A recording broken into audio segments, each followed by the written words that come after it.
Welcome to the Dwarven Tavern. I am your host, Dr. Jeff Goins, and eventually I'm going to get Taverneer Lyric to join me, like on Discord. But I got to figure out how to do that so we can have talks while and we can actually game online and get some webcams going on and all that good stuff. So what we have here is Starfinder. From paizo.com/Starfinder. And this is the Armory, and it goes for $39.99. It's I'm looking at Chiba. He's like a bent bow right now. He's 7/8 broken. So we'll take a look at the book and see what's going on. It has dos chapteros. It has 2 chapters. Yeah, I'm multilingual. Anyway,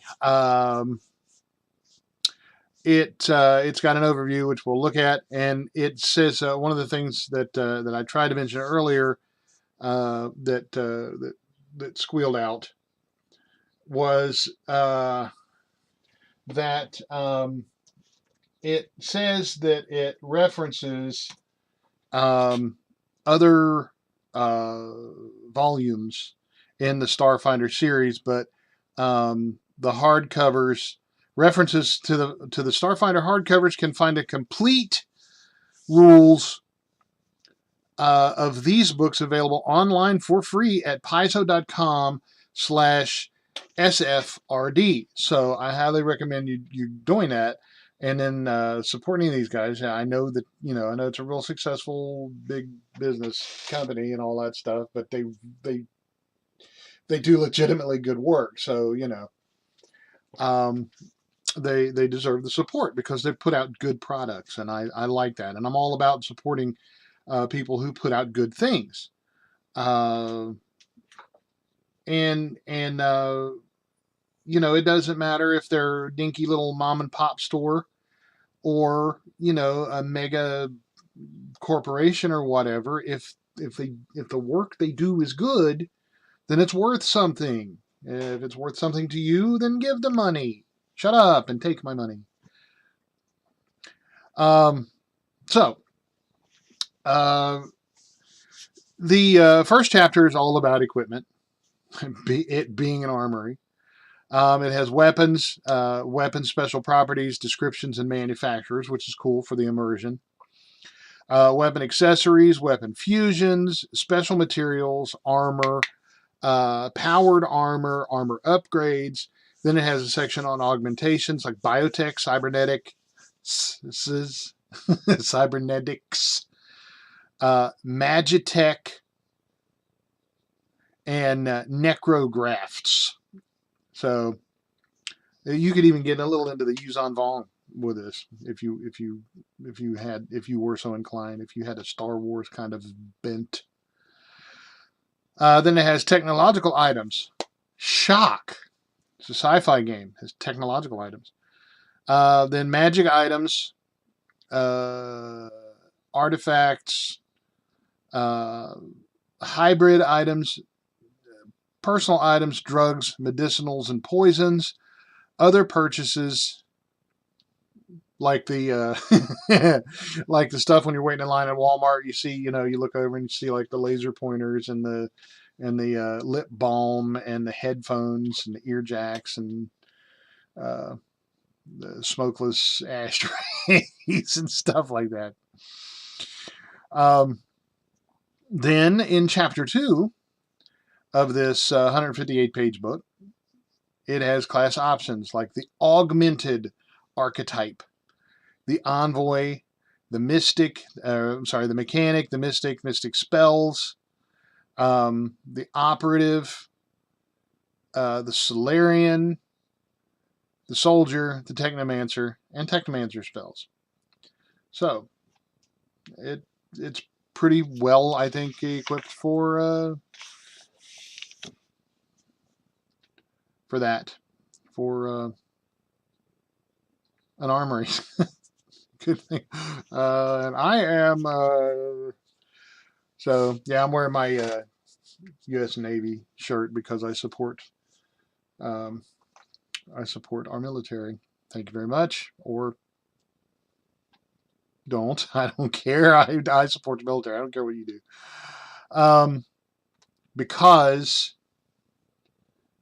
Taverneer Josh is Navy, and he's a good guy.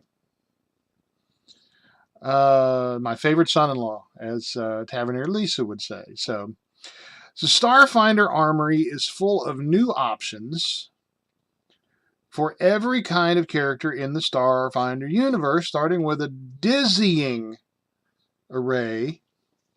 And so I may want to buckle in when I'm reading this, of weapons and armor that complement those in the Starfinder core rulebook and provide plenty of choices at every level. And I have looked at this book. Normally my reviews are a first look, but we've been playing Starfinder, so I've had to delve into this somewhat, and I know that it runs the gamut, or as my old buddy Gary would say, it runs the gamut, because he has a PhD in mispronunciation.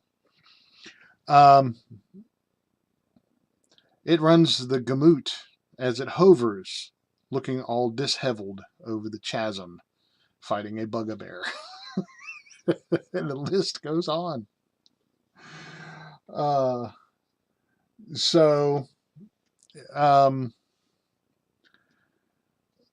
anyway, navigating this book, the Armory is organized primarily by equipment type, each of which is described below. Following over 100 pages of new gear is a chapter with equipment fakest. It's equipment fakest facial party we've heard. That's my Irish Norwegian accent. Is a chapter with equipment focused player options for each of Starfinder's 7 core classes. So, hundreds of new weapons spanning every type, weapon accessories, weapon fusions. This was an interesting thing to me, and I'm gonna take a look at this. While most weapons are purely technological, adding a magical fusion or two to a favored weapon can boost its power and capability significantly. Check out this section for dozens of enchanting options. For tricking out your weapons, including a weapon fusion that lets you rend your target's psyche, or psyche. Special materials, star metals, or rare materials can be used to craft enhanced equipment. And this section expands upon adamantine and no call or no qual, and introduces several new materials. So my android character in our Starfinder campaign is he's a prospector looking for new stuff like that, kind of evolving from just awakened as an android to being like a prospector type. So then it has armored protective suits, powered armor, which are freaking amazing. Armor upgrades, then augmentations, and I went through all that with the table of contents. So the artwork is everywhere from old school to new, and I think it maintains the sci-fi flavor very well. I'm digging this holographic thing, and this my life for ire, which Taverneer Lyric's character has one of those in our campaign now, and it's frickin' awesome. Okay, so even though she's not a Protoss, she has a nose. You know how I know she has a nose? Because she's an archaeologist, and she's always poking it where it ain't supposed to be. So she has to have a nose in order to poke it where it doesn't belong. Which, you know, may have gotten us into trouble. So, okay. So you can't get up there, Chiba. You can see Chiba's ears. There's his shadow. Chiba. So the one of the most remarkable things that I've noticed about that you can't get up there, dude. I'm telling you, you may not get up there.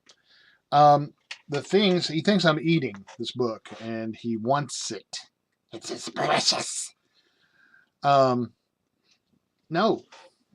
Sorry, lost your jeans. You could have sat on my lap quietly and shut up, like Xena, wherever she is. So anyway, the books. Okay, Chiba threw me. The most significant thing about this book is that it has I guess what you would consider levels of weaponry, because it literally has levels here. It's got a column. No, it has a column of weapons and of levels for your weapons. And so, like, the basic hand axe is level 1.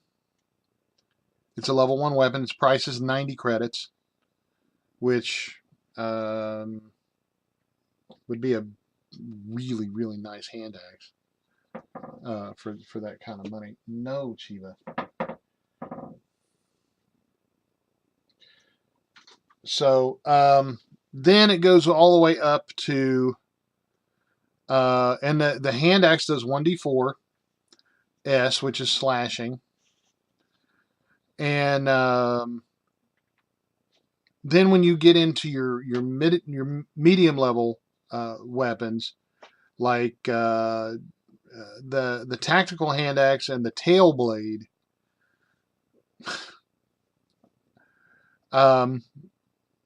those are like level 4s, and they go for anywhere between 1,800 to 2,300 gold pieces, credits, and they do 1d4 and 1d6.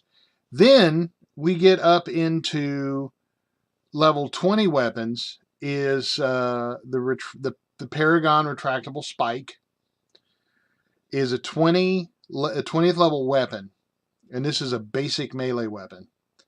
It goes for 895,000 credits, which is slightly pricey, if you will. And it does 6d10 piercing. It's concealable. It has special properties of concealable, integrated, and for the operative. So then the greatest weapon is the shell knuckles for the Paragon shell knuckles. They go for 525,000 credits, and they do 14d8 shells. 14d8, and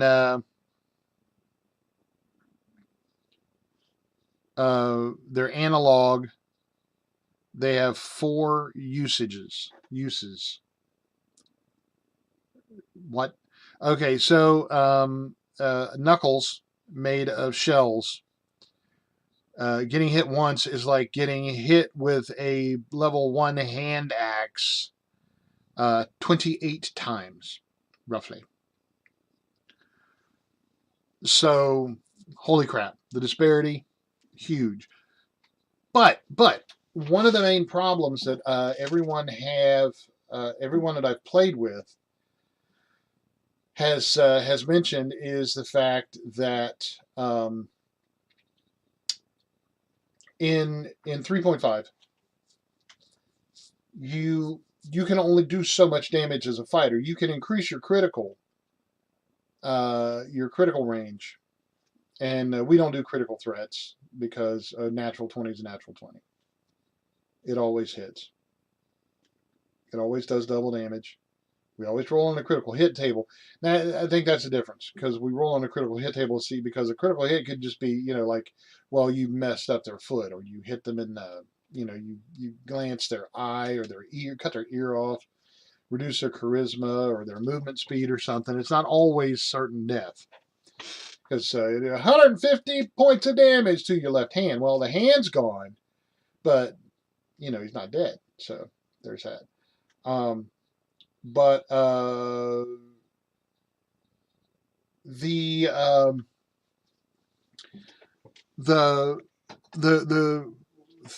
fighter in 3.5, he does like a D8 with a long sword, or a D10, or whatever, does great sword. You can get a great axe, great sword, great bow.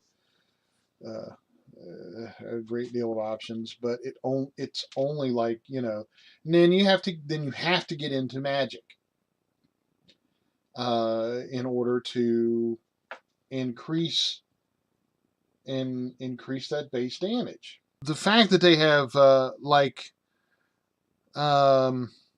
when we get into the around 11s to 15s, you've got 2d8, 2d10, 48, 66 for an ultra thin hand axe. 66, 6d6 is an ultra thin hand axe, can be thrown. So that kind of reminds me of Predator, with their ultra light, super strong things. Then your gravity spine blade does 40-10, 74 for the retractable spike. Elite shell knuckles does 10d8, and so forth. So the damage goes up because of the material and the technology, and instead of the magic, which you don't have to have magic. If you got the dough, you can make it go. And that is the truth of things, to be certain, and even in the real world as well. Then you got, oh my goodness, a Paragon Maul does 15d8. The Living Staff sounds like he was on Vong Tech from the Star Wars game, but it's 14d6. So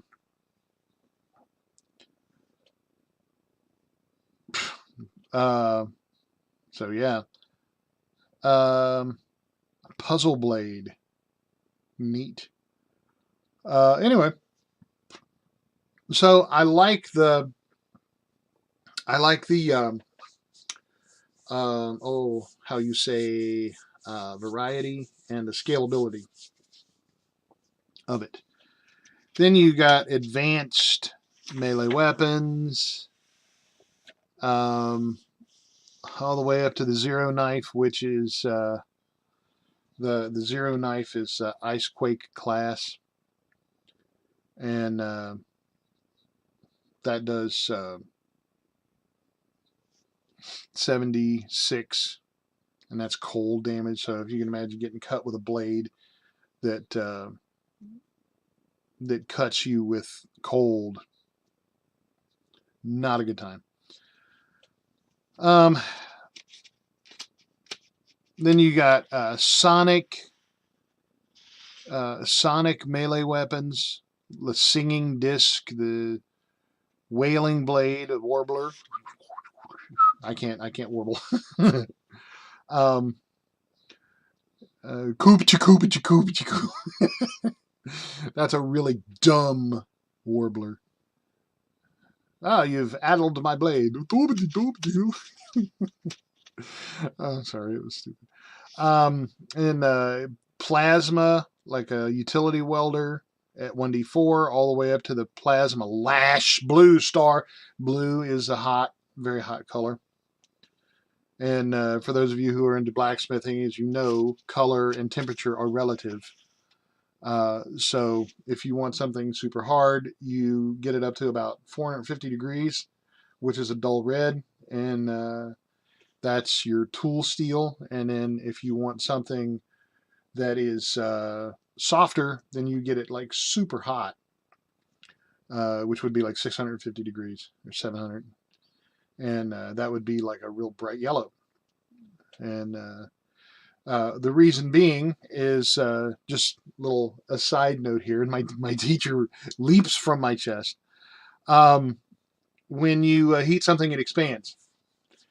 So when you pull the molecules apart with heat, a piece of metal, pull the molecules apart, that makes it softer, right? Because the molecules aren't tightly packed, and so then you quench it. When you quench it, it freezes the metal in that condition. So when you temper something, you get it to the color you want it. Then you quench it to freeze it there, and that is how basically how tempering is done. And then millennia of experience handed down is what tells us exactly what color we're looking for. So never buy something from a colorblind blacksmith. And it has a butt ton of small arms, advanced melee weapons, and it gets into small arms. So very high marks for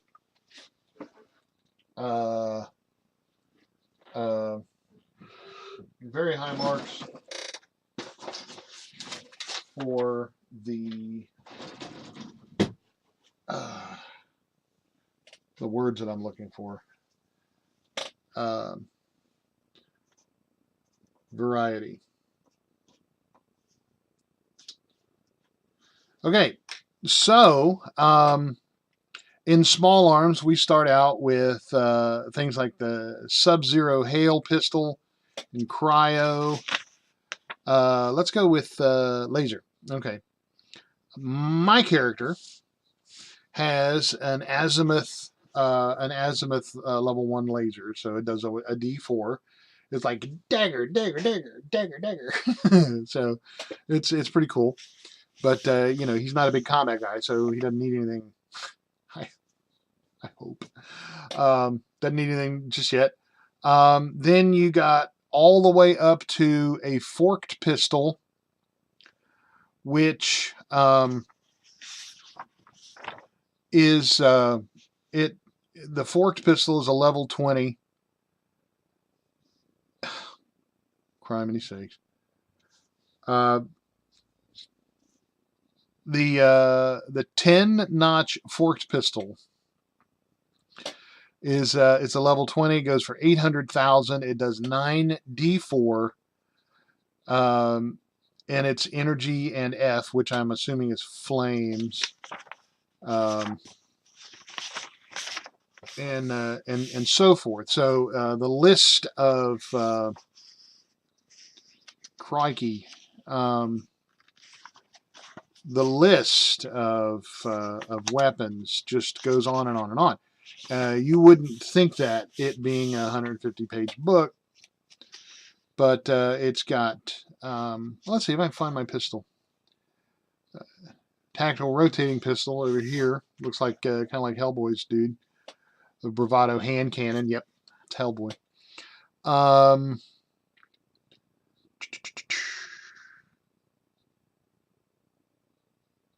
Oh, there's the, down here is the forked pistol, which is super nice. So, of course, visuals giving us good immersion. We did talk about this one amongst ourselves when we were gaming the Matrix Resonant Pistol. So, like, how the frack do you aim that? Which is so. It doesn't have, because this would probably be a 400 or 500 page book if it had everything. If it had everything illustrated, but because as you can see here from this list, it's the list of things is just expansive.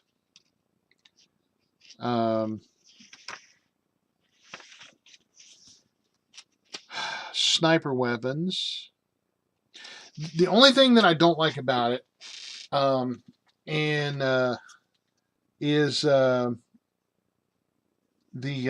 range. I believe that that the ranges are super unrealistic. You do not have a sniper rifle whose short range is 150 feet.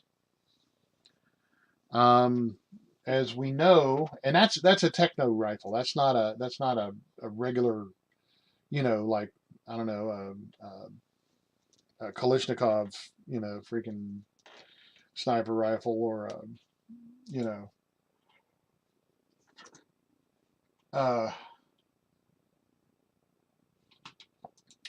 so the ranges are odd to me, and I don't see the actual Starfinder book, but I believe the ranges behave in the same way that they do in 3.5, where 150 feet is like the base short range. Anything under that, there's no penalties. Let me double check. Okay. Here, weapons with the sniper special property can be fired accurately at very long ranges if aimed properly. Um, if you aim the weapon as a move action and then fire it on the same turn, use the value listed with sniper special property as the weapon's range increment. So you can still fire a sniper weapon as normal, a sniper wiper, but it has the same range listed as a normal range entry when you do so. Okay, so that's good to know, and I'm definitely glad I looked that up, because here it says sniper rifle, the dual focus, or the sniper rifle compound. It's an 18 level weapon. It goes for 375 grand. It does 13d4 and 4d4 of burn. Has 80 charges and a battery, and it's penetrating, and it's a sniper weapon, meaning that it does that damage starting at 1,000 feet. That's its sniper range. So, that being said,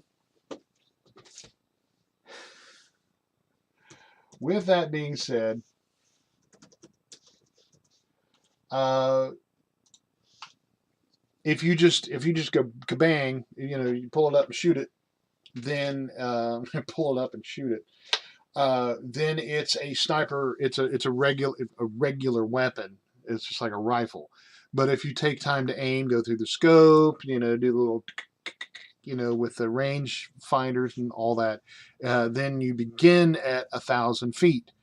So that's incredibly cool, and I do like that, because that's a good average sniper rifle range. The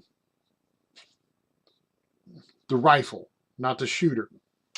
If you're a rifle, if you can hit something at 1,000 feet, not 1,000 yards, 1,000 feet, 3 times that is quite a notable achievement that sharpshooters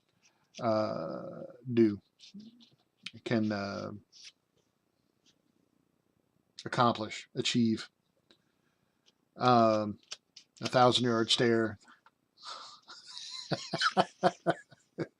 I see you've got that 1,000 yards there. No, it's just I need new glasses.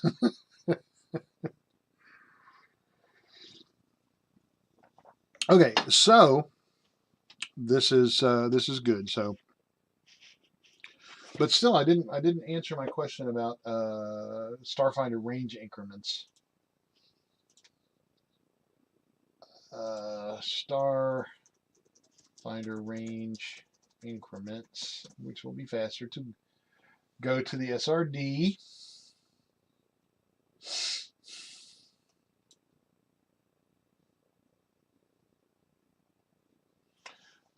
So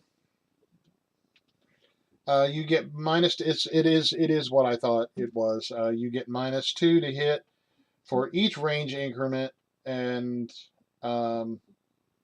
10 increments is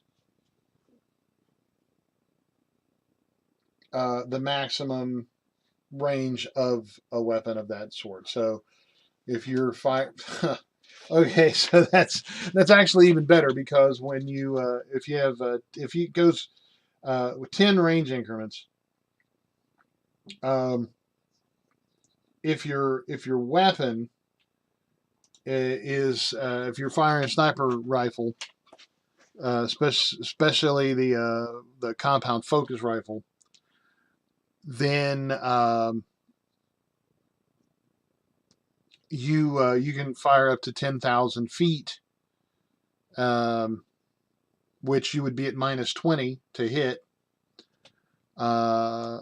But that's quite a range. That's like almost 2 miles, because 5,280 feet is a mile. So yeah, okay, I can dig it. I can dig it. Cool. So the list goes on and on. Then you have, and I guess if I had been patient, though all of the weapons special properties are listed here, and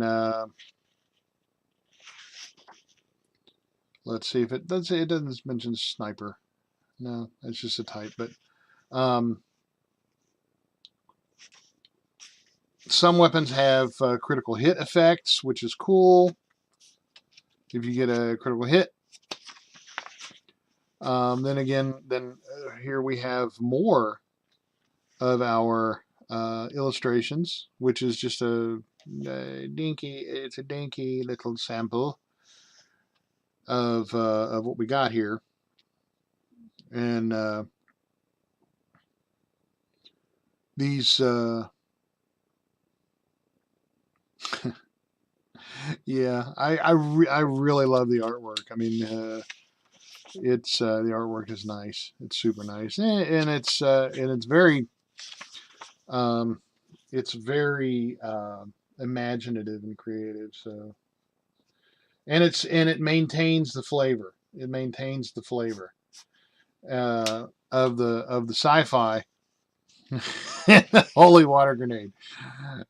The number thou shalt count to is 3.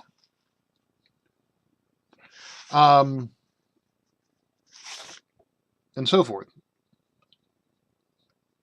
And that's a rifle, even though it looks like a pair of handcuffs. It is an infinity rifle. 2 conjoined rings, like the Taurus. It's supposed to, I guess it's supposed to be like a Mobius strip, but it's not. 2 conjoined rings, similar to an infinity symbol. Yeah. With twin muzzles along the outer edge of one ring. 2 rings contain a twisted loop of fiber optics cabling that channels the laser beams, adding more energy to the loop results in a more powerful blast. These weapons were first introduced to the Pact Worlds by Skittermanders, though their concurrent nomenclature, Tactical Advanced Elite and Paragon, was imposed by other weapon manufacturers. So it's pretty cool. I'm really liking the the descriptions. Tactical switchblade. That looks like a freaking Schrade in space. Oh, dude, this is amazing. We have been playing. We have been playing the. Oh well, thank you, Kodashiku. We have been playing Deep Rock Galactic. It's a Dwarven game, so we play it. In Deep Rock Galactic, they have picks. And tell me, those of you who play Deep Rock Galactic, if this guy doesn't look like the pick. It's for Carl!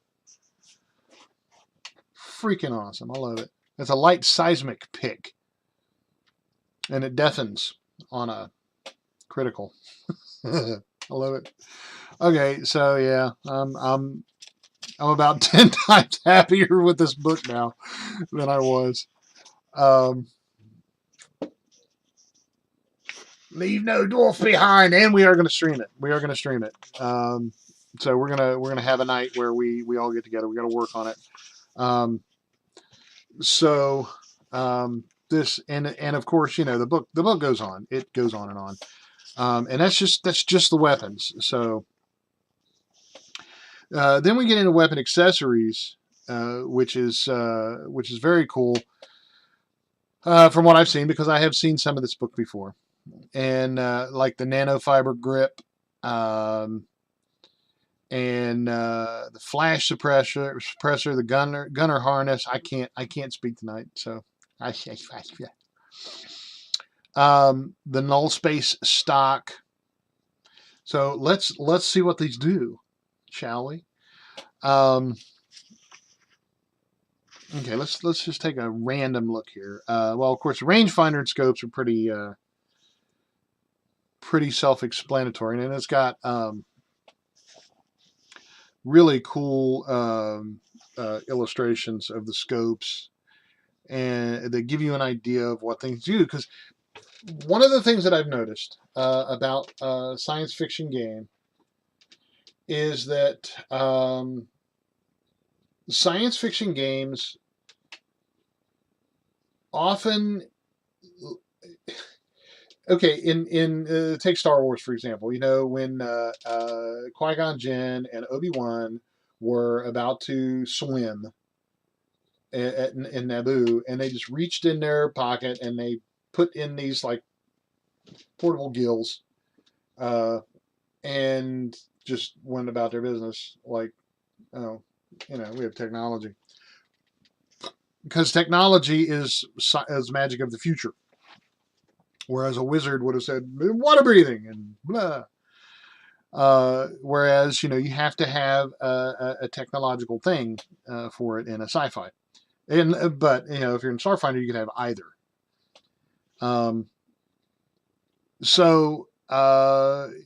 Getting a mental grasp is imperative for being immersed in the game. Part A. Part B, a visual like this is imperative for getting a good mental grasp. So this, if you can envision this this scope being on like this rifle, this advanced railgun, then you know, then the immersion is, as they say in Star Wars, complete.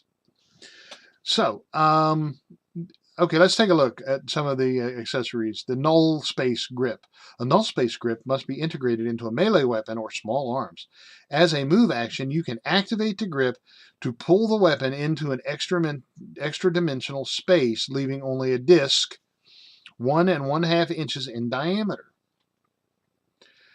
This disc is easy to hide on your person, granting you a +4 circumstance bonus to your sleight of hand check to do so. Additionally, the disc might not be recognized as a weapon without engineering or mysticism and detect magic. used together to identify an item. As a move action, you can squeeze the disc to return the weapon to normal form. I try not to make these things evocative, but you squeeze it to make it bigger. Yes, you do. That's all I'm going to say. The blur grip consists of microcircuitry embedded inside the padded grip of a melee weapon 5 times per day. Oh, Star Trek. The first Star Trek movie with Chris Pine, when they were fighting on that giant drill, and they pulled out the axe, and it went, and it was a thing, and it was just there, or the sword that Sulu had. That would be a good example of the null space grip. He squeezed it, and it's got bigger. 5 times per day as a move action, you can squeeze the grip to activate it, creating an illusion that makes it hard to visually track the weapon. Oh, that's cool. That's cool. I've seen some sci-fi with that too, where they're holding up their weapon, and it's the blade is like all blurry, and yeah. I could finish this review right now and give it 5 axes because it's. Then we got special materials. Let's go to special materials because that's enough of the add-ons just to say how cool it can be. And I can't help sounding like an infomercial. Tired of those old role-playing games when you can't figure out which dice you to roll. This is a But when I see something good, I like to extol its virtues. Extol. Toll. Etymology is a thing. Abyssium, also called fever stone. It's a radioactive metal distinguished by its blue-green glow. Oh no, blue-green or green-blue. It is believed to form when asteroids transmute, in part, into abyssium in the darkness of space, where boundaries between the material plane and the abyss are thin. Abyssium can be used as a power source, and it is sometimes used in higher capacity batteries. So it's like an Ever-Ready, but it's like infernal.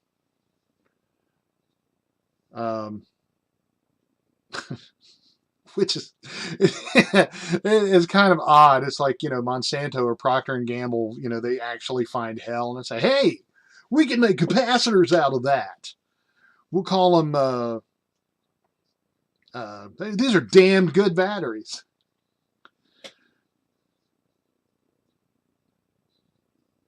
Hello, Vac. It's the best I can think of. Adamantine, of course, is adamantium, described on page 198 of the core rulebook and the one I was just looking at. DJEZET, which is Jezet. That's how I would pronounce it, like a djembe, DJIMBE. I can say it, but I can't spell it. It's a rust red liquid and is among the most common of star metals. Scientists have found no temperature at which the star metal becomes solid in its pure form. It reacts strongly to magic, guiding eldritch energy such much as copper guides electric currents. Crafters use Jezet frequently in hybrid items and magic items. Items incorporating Jezet are usually made with an alloy. And something that Taverneer Lyric said, it was very important. It's really important to include a pronunciation guide in your works. If you're going to have messed up words like that and weird letter combinations, you should totally include a pronunciation guide. Horacalcum or horacalcum. The rarest star metal is dull copper color, warp space-time around itself on a quantum level. Oh! Go mining for that. For this reason, Horicalcum is, I'm going to call it Horicalcum. You may call it Steve if you wish. I will not correct you. It is a component for stasis chambers and other items that halt, reverse, or rewind the aging process. Okay.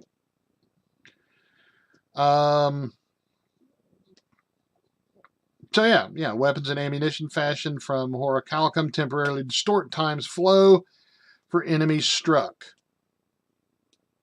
Wow, okay. So yeah, Horicalcum is dangerous material, and there are others.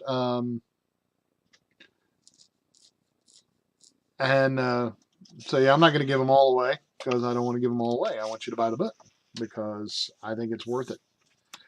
Oh, and then the armors. Holy crap. The armors are amazing. I've seen some of this. The shift skin light armor gives you plus 22 in your energy armor class and plus 24 in your kinetic armor class. Light armor. And then we go all the way up to, and some of these suits of armor are just, it's like Warhammer-esque. Then you've got the power armor. This dude, the Star Guard, is powered armor. It gives you plus 27 in your energy armor class and plus 29 in your kinetic armor class. So frags monkeys. Jeez. I'll take one of those. Except they cost how much? The armor cost is somewhere. The Starguard armor costs 900,000 credits. So for that kind of money, I mean, that's the kind of money you would expect to pay for something that would give you that much protection. It's like, oh, look, the stars exploded. Well, I'm going to go take a look. You don't have a ship. I don't need it. So then we have armor upgrades, which is like the absorption shield and all, and the auto CPR unit, which, you start thinking about that as you get older.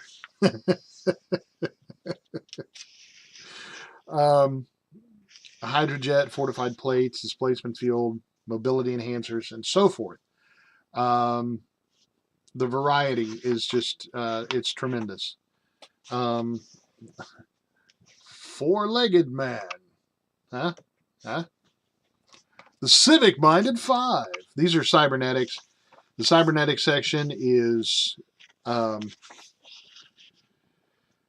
it has a few. I mean, there's only so much you can do to the body. But it's got like optical lasers, force matrix, and my other character, Relford Druffler, has an eye implant that's a laser. That's how he cut his own leg off because he's an idiot. He's not a combat guy. Spinal struts. I need some of those myself. Your spinal cartilage is replaced with synthetic cushions. Oh, how much would I pay for that? 17 grand. Yes, sir. I would do that. I would so do that. If you have a minimal spinal strut augmentation, treat your strength as 1 higher for the purpose of determining your bulk limit.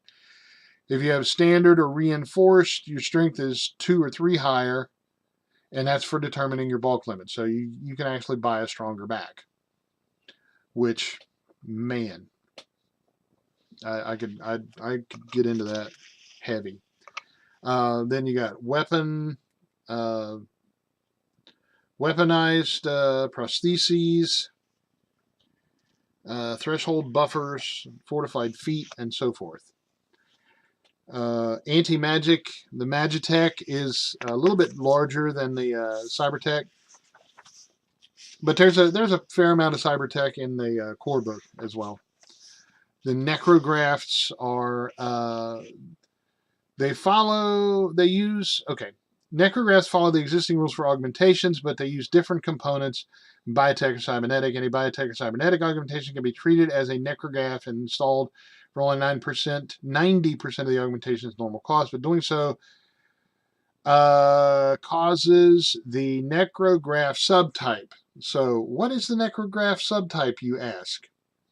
Good question, I answer.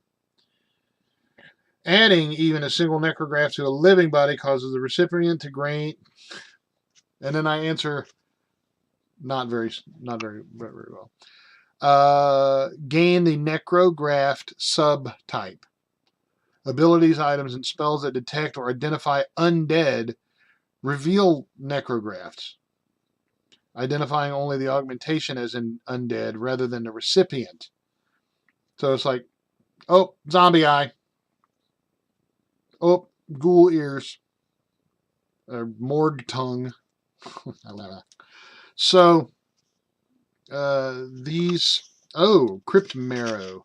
Replaces the bone marrow of your legs or equivalent tissue with necromantically enhanced tissue within hours of the operation. The fetid ichor of the crypt marrow interacts and enhances your living blood. Subtract the necrograph's mark from any bleed damage you take. Damn. So yeah, that's some drastic measures, but if that's your character. So, and then you have technological items, which is pretty extensive, like a mimic imaging helmet-mounted mimic imager, euphonic musical instrument, and physician drones, and so forth. Laser drill, magnet gloves, quantum boxes, like bago holding in a square. You can get a strategy game. Play Risk. And then it also has magic items like fiery rune plates, diffraction cloak, cover seeds, yeah, pathing telescope, and so forth. So we don't have any magic in our current campaign, so I didn't really look at this thing. But if you're into magic, the Tangleburst seed, you throw it down. It's like a Tanglefoot bag. It's got a list of artifacts, which are cool. For example, the Atrazite sphere is a dull, dark globe, 3 inches in diameter. Each of the several known Atrazite spheres is thought to have spontaneously appeared from the void when an Atrazite, a supernatural agent of the Devourer, emerged into the galaxy. So what the Atrazite sphere does is you gain damage reduction and energy resistance of 10.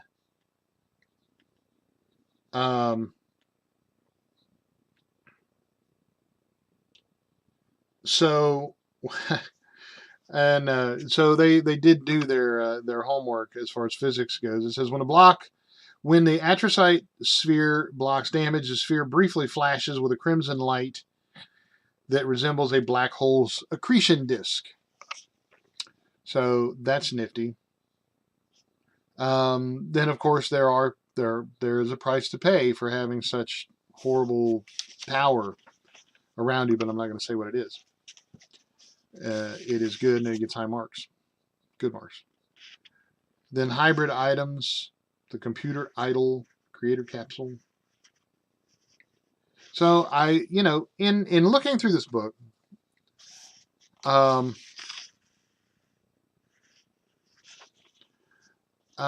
am reminded of a game that I always wish would happen and didn't until now. So, what else? Other purchases like food and drink, vehicles you can buy. Then the last section, I believe, is the class options, which I am playing a mechanic. So let's take a look at the mechanic. Options. Oh my. Combat maintenance, provisional repair, recalibrate engine. These are mechanic tricks. And mechanics get a number of tricks, like, in the movie Armageddon with Bruce Willis, when the Russian was, they were trying to get the engine to work, and he says, "In Russia, we hit it with hammer." And he's ding, ding, ding, ding, ding, and the engine started up. This multi-$100 million super precise uh, uh, engine, fusion or ion engine. And it was like bing, bing, dong, ding, ding, and it was burp. It's like that's a mechanic trick. So this has new mechanic tricks in it. And it has new drone mods, which mechanics get a drone. They have any number of drones, but they can only control one at a time. And I'm digging this. Mobile Armory. And so forth. So, as exciting as it is, apparently, I am digging this book a lot. Oh, look, it's a bug dude. Oh, look at that. Those antennae. That's a soldier with.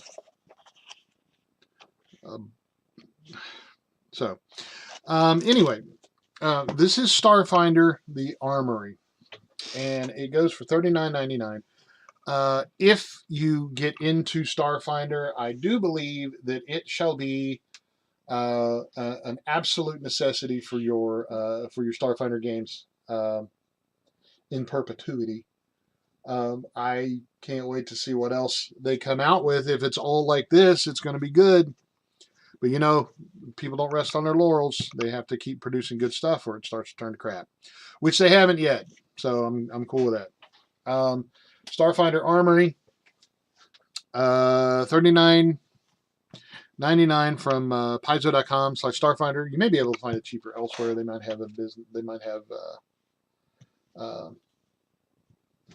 discount on it or something. I don't know. But that's the MSRP on the back of the book. Goodbye. So that is the Starfinder Armory.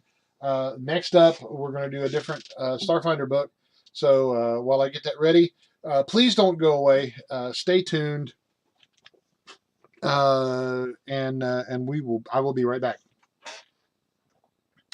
For the YouTube, as I choke to death on my own stupidity, I'm going to take a drink of coffee.